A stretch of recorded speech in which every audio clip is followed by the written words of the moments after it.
Herkese merhaba arkadaşlar. Bugün göz bandımızla gözümü kapatacağım ve gözü kapalı resim yapacağım. Yönergeler gelecek bana. Bir de burada huysuz arkadaşımız var. Adı aslında huysuz değil mi ya? Şöyle göstereyim. Şöyle. Miyav miyav miyav.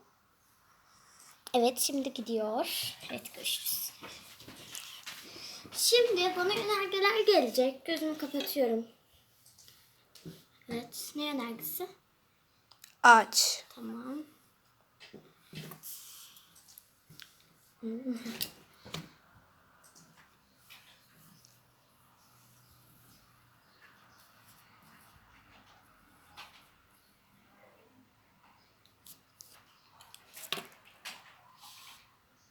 Biraz şu taşmış yani. Biraz kötü olmuş şurası. Şura böyle olmuş, taşmış. Şimdi bir tane daha yönerge geliyor. Çiçek. Çiçek, tamam. Kapalı da.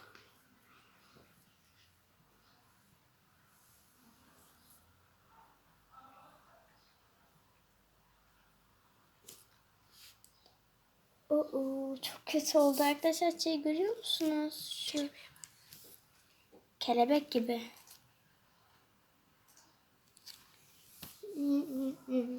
Kendi yaptığım resmi beğenmedim ama burada da biraz kötü oldu. Ne oldu acaba burada da böyle? Çok kötü oldu. Şimdi daha yönerge geliyor. Kalem yap. Kalem. Kolaymış.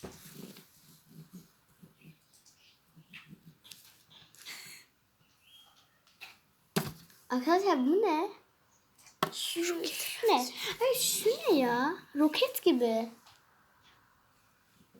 Bu da kelebeğe benziyor ama kelebeğin sapı mı olur? Şu sap mı olur? Kelebeğin sapı ne alaka? Hiç beğenmedim. Hadi arkadaşlar, işaretlerimiz olsun mu? İşaretlerimiz olsun mu? Beğendiğimizde her zaman böyle yapıyoruz. Beğenmediğimizde böyle. Orta dediğimizde böyle. Nasıl? Bence güzel oldu. Evet, bence bakın arkadaşlar, bu şu gördüğünüz gibi bu. Orta. Şöyle. Bu baya kötü. Yani hiçbir şeye benzememiş yani, neredeyse kelebek gibi olamamış. Kelebeğin sapı mı oldu yani? Bu kelebek değil zaten, çiçek. Çiçekti ama yani kelebek yani oldu. Yani hani bu orta diyelim, buna da ne diyelim? Çünkü şey olmuş. Beğendim diyemem. Kaymış şura. Silgisi kaymış. Şimdi bir daha yönerge. Kalp yap. Kalp. Çok kolay. Oo ya arkadaşlar, kalbim gibi yes oldu. Kalbim gibi çok güzel oldu. Bir tane daha yönerge. Bardak yap. Bardak. Hemen. Önce gözümüzü kapatıyoruz.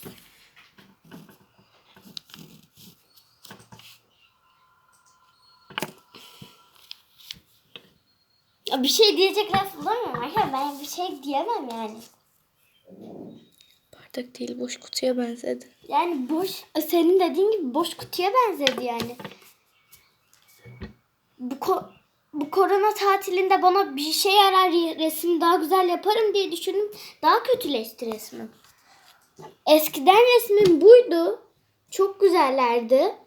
Şimdikiler yani arkadaşlar bu kadar iğrenç değil. Affedersiniz de. Şimdi bir tane daha.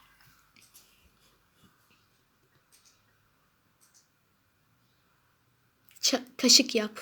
Kaşık. Ya sen de sürekli zorlardan gidiyorsun ya. Ya ben ben oynamam ya. Ben sıkıldım. Ne yapıyorsun? Şöyle göster. Bakın yokum. Bakın sadece elim var. O da gitti. Oynayamam arkadaşlar. Bu ne ya? Hayır, böyle kaşık mı olur? Bu ne? Silindire benzememiş. Ona bile benzememiş.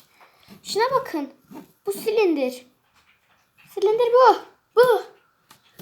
Bu şahsiyet silindir. Silindir ya.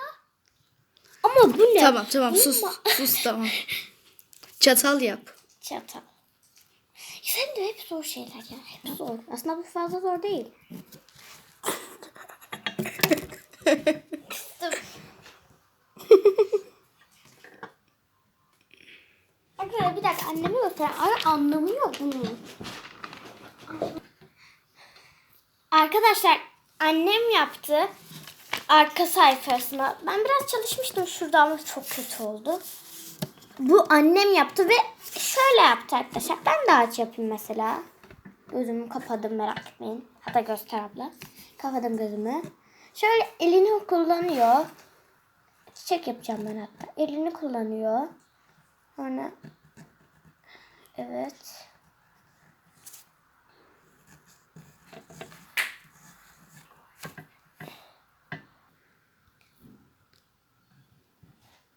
Yok. Oynamıyorum daha fazla. Benden bu kadar. Arkadaşlar elimi bile kullanarak bu kadar yaptım ya. Bu kadar. Annemin gözünü ben bile kapattım. Hatta böyle şöyle annemin şöyle yaptım resmen gözünü. Ya arkadaşlar şuna bakın ya. Şuna bakın çok güzel ya. Şunu kalp için alacağım ben ya. Oh. Oh. Gözü açık kalbin bile kötü. Evet. Gözü kapalı kalbim bile daha güzeldi. Evet şimdi devam edelim. Arkadaşlar bu arada biz buna çatal diyoruz. Şu gördüğünüz şey biz çatal diyoruz. Hatta şöyle yazayım. Çatal. Okudunuz mu? Çatal. Yazılım bile kötü ya. Yazım bile kötü ya. Bu korona tatili bana işe yarar dedim. Yani hiç işe yaramadı yani. Buna da biz kaşık diyoruz böyle. Şuna kaşık diyoruz. Bunu güzel yazmaya çalışacağım. İnşallah güzel yazılır. Oldu mu? Hayır. Çin yazısına benziyor. Evet devam edelim. Oh. Senin düşme hakkın mı var? Bir de bu durumda ya. Kız çiz. Kız. İnsan kız mı? Hı. Hayvan kız çizeceğim. Çöp adam çizeceğim. Çöp adam. Çöp adam çizme saçmalama. Yok ya yok. Gerçekten. Karar vermem yani. Mia bile gelse ben. O kadar kötü. Oh, fenalaştım arkadaşlar şimdi. Ne yapacak? Ne olur kolay bir şey söyle bana. Ne olur kolay. Kare yap. Bir şükür. Kapat gözünü. Ya açık yapıyor birden ya.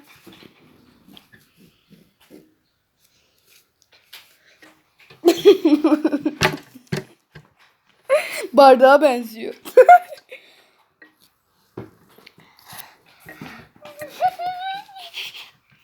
Ayırabilir misin şunları bardak ve kare diye?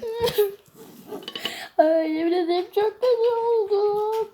Tabii bardak diyoruz buna da. Biz buna bardak. Yazısı bile kötü. Okunmuyor. Çince okunuyor.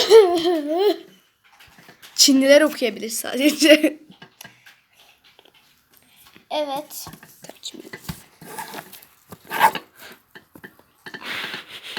Arkadaşlar benden artık kötü yazı bekleyin benden. Hiç uğraşamam yani. Şimdi senden bir daire istiyoruz. Onu da yap artık. Yaparım tabii. Gözüne kapat. Kızım açık yapıyorum ya. Allah'a şükür.